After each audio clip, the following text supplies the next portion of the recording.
Assalamualaikum warahmatullahi wabarakatuh. Teman-teman, kembali lagi di channel YouTube saya, Khairun Imam. Nah, ini ada video dari Amin Rais yang mengatakan hal yang paling buruk kepada Pak Jokowi. Maaf teman-teman ya, Amin Rais mengatakan Pak Jokowi tolol, katanya ingin menyeret Mas Gibran, Mas Wapres dan juga Kaisang ke pengadilan, ke penjara, ingin menghilangkan Pak Jokowi beserta keluarga dari panggung politik Indonesia. Ya entah apa yang sudah dilakukan Pak Jokowi beserta keluarganya kepada Amin Rais ya, sehingga dia benci seperti itu teman-teman. Dan kesalahan-kesalahan Pak Jokowi yang disebutkan oleh para pembenci ini juga tidak bisa mereka buktikan. Banyak pakar hukum yang mengatakan ya Pak Jokowi tidak salah apa-apa gitu. Dan itu adalah mekanisme ketatanegaraan teman-teman. Makanya saya juga heran dengan orang-orang seperti Amin Rais ini. Dan ya kerennya di video ini kita akan juga melihat bagaimana Pak Prabowo menyemprot orang-orang yang selama ini selalu melontarkan fitnah dan selalu menjelek-jelekkan Pak Jokowi teman-teman. Oke, sebelum kita masuk ke videonya, jangan lupa like, subscribe, dan share. Dan tanpa perlu berlama-lama lagi, mari kita mulai videonya berikut ini. Nah, puncak ketololan dan keugal-ugalan Jokowi tercapai ketika dia sudah berhasil membunuh demokrasi, Waduh. memperlakukan rakyat seperti sekumpulan kambing congek, dan menganggap rakyat lebih bodoh dari dirinya. Tetapi Gibran dan Kaisang harus segera diseret ke pengadilan dan jangan biarkan kasus serem mereka itu menguap dan pelan-pelan lenyap. Jadi ada mekanisme undang-undang dan aturan hukum untuk melenyapkan manusia bejat itu dari panggung politik nasional. Manusia bejat, ngatain Pak Jokowi, maaf teman-temannya tolol dan segala macam. Padahal ya Amin Rais beberapa bulan lalu itu pernah ceramah Jumat di Jogja dan dengan PD-nya mengatakan bahwa dia tidak pernah mengatakan hal buruk kepada seseorang. Aduh, Amin Rais, Amin Rais. Saya ditertawakan, saya diejek, tapi saya udah biasa diejek. Mana mungkin menghilangkan korupsi di Indonesia? Waduh, manis banget tuh. Mana mungkin menghilangkan kemiskinan? Mana mungkin menghilangkan kelaparan? Apa? Mau kasih makan bergizi? Hahaha, ketawa. Di awal mereka tertawakan saya dan saya tahu mereka mengancam saya tahu saya diancam. Wow, siapa tuh Pak? Nanti harga saham, harga indeks saham akan turun. Di hari-hari pertama saya luncurkan gagasan makanan bergizi, sudah muncul. Saya mengerti, saya ini cukup lama jadi orang Indonesia. Saya mengerti. Ada ancaman terbuka, ada ancaman halus. Ada senjata yang terbuka, senapan, meriam, ya itu. Tapi sebelumnya ada senjata.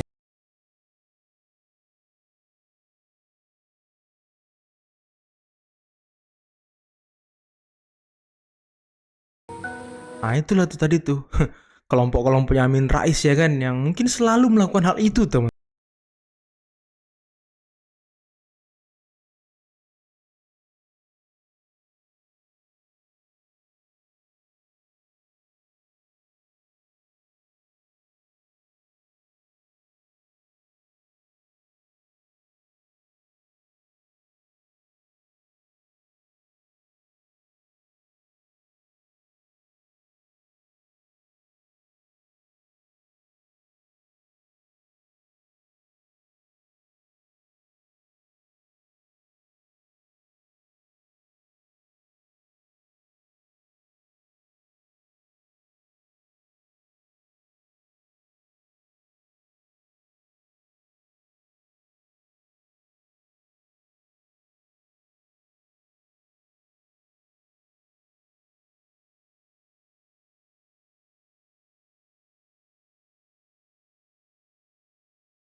Kalau ada kekurangan, kita semua ada kekurangan. Betul Pak, semua ada kekurangan. Semua pemimpin ada kekurangan. Jangan memfitnah, jangan menyerang. Dengar Kita tuh. semua punya kekurangan. Jangan memfitnah, jangan menyerang, jangan sebar hoax. Jangan mau memenjarakan, mengadili, makzulkan, tapi tidak punya bukti kuat. Hanya omon-omon.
Bentar teman-teman, tadi quotes-nya itu keren banget. Tuhan saja memaafkan, tapi kok manusia meneruskan permusuhan. Waduh. Dan menteri-menteri saya banyak yang ikut mengalahkan saya. Benar ya? Ayo ngaku tuh, ngaku. Siapa bendaharanya Pak Jokowi? Itu Trenggono itu. Ayo ngaku ini. Ini banyak ini menteri-menteri saya itu.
Mineral-mineral yang sangat strategis yang dibutuhkan oleh banyak negara.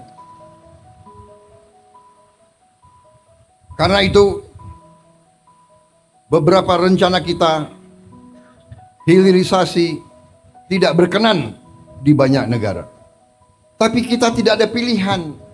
Masa ratusan tahun kita harus jual kekayaan Bahan mentah. kita sebagai bahan mentah. Kita tidak mau.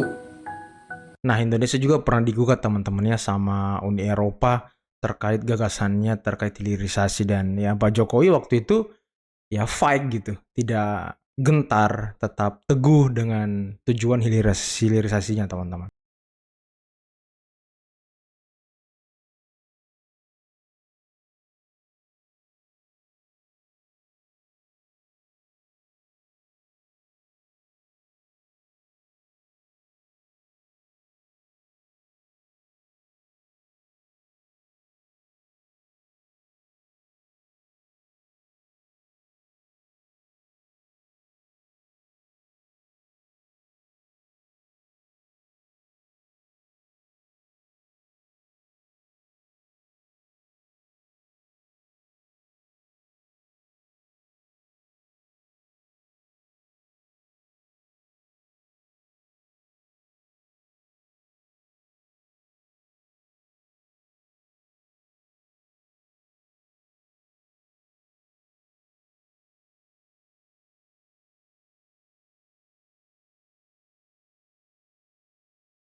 Dengan Brazil dan Kongo, kita diberi karunia oleh Tuhan, kita akan mampu. Semua bahan bakar kita green, semua bahan bakar kita dari Green energy. tanaman, dan kita akan swasembada energi, dan kita akan swasembada pangan dalam waktu yang lebih singkat daripada yang saya perkirakan.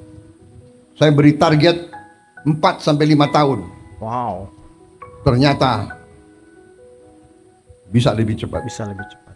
Dan saya percaya dan saya yakin NTT tadi kita robah dari hanya laporan gubernur hanya 300.000 hektar yang sekarang bisa diairi, potensi 4 juta hektar, luar biasa. 4 juta hektar. Dan ini bisa, dan ini akan kita kerjakan. Oke teman-teman, itulah tadi pidato yang sangat luar biasa dari Bapak Presiden Prabowo Subianto, yang dimana ya beliau menyentil orang-orang yang mungkin mendiskreditkan beliau, orang-orang yang selalu menganggap enteng dan menganggap remeh program-program kerja Pak Prabowo, utamanya program unggulannya yakni makan gratis teman-temannya. Ya memang inilah yang menjadi prioritas dari Pak Prabowo, ingin membangun sumber-sumber daya manusia yang unggul. Karena kan kalau Pak Jokowi sudah membangun infrastruktur, fasilitas, nah kita sekarang waktunya untuk membangun sumber daya manusia untuk menyongsong Indonesia Emas 2045 dan memasuki bonus demografi Indonesia teman-teman. Dan seperti yang kalian dengarkan tadi, ya bagaimana kebencian Amin Rais kepada Pak Jokowi beserta keluarga, bagaimana Amin Rais memang selama ini omon-omon. Dan video terakhir Amin Rais kalau kalian lihat di YouTube-nya ya beliau mengatakan bahwa dia mendukung pemerintahan Prabowo tapi tidak ingin mengakui Gibran. Ini kan sesuatu hal yang tidak masuk akal teman-teman. Padahal kalau kita mau track ke belakang, Amin Rais ini kan mantan ketua MPR. Masa dia nggak tahu kalau presiden dan wakil presiden itu satu paket, nggak bisa presiden doang yang didukung ya kan? Ini sesuatu hal yang apa ya? Berdasarkan kebencian sehingga dia tidak ingin mengakui seseorang sebagai wakil presiden teman-teman yang betul-betul dipilih oleh rakyat. Dan tadi bagaimana penjelasan dari Pak Prabowo terkait dengan orang-orang yang selalu memfitnah, orang-orang yang selalu mencemooh, yang selalu mengadu domba, menyebarkan hoax sehingga terjadinya informasi yang tidak valid dan mempengaruhi orang sehingga membenci pemerintah, teman-teman. Dan itulah yang sekarang belakangan ini kita lihat di media sosial, di YouTube dan segala macam. Ya, banyak sekali tokoh-tokoh oposisi yang menyebarkan mungkin semacam apa ya, semacam berita ataupun kabar yang bisa memicu orang tidak senang dan tidak suka kepada pemerintah. Ini kan tidak baik, teman-teman. Dan bagaimana tadi target-target Pak Prabowo terkait dengan swasembada pangan, swasembada energi, ya tentunya kita sangat berpotensi, teman-teman, ya, swasembada pangan agar kita tidak melakukan impor lagi pangan dari luar negeri, dan ancaman-ancaman perang dunia ketika kita perang, otomatis negara-negara lain menutup eksportir pangannya dan kita bisa bertahan selama mungkin. Nah, ini yang kita harapkan. Pemerintahan yang bersih, pemerintahan yang dikelola dengan baik oleh Pak Prabowo Subianto. Oke teman-teman, mungkin cukup sekian dulu video kali ini. Jangan lupa like, subscribe, dan share videonya. Akhir kata, billahi taufiq wal hidayah. Wassalamualaikum warahmatullahi wabarakatuh. Bye-bye.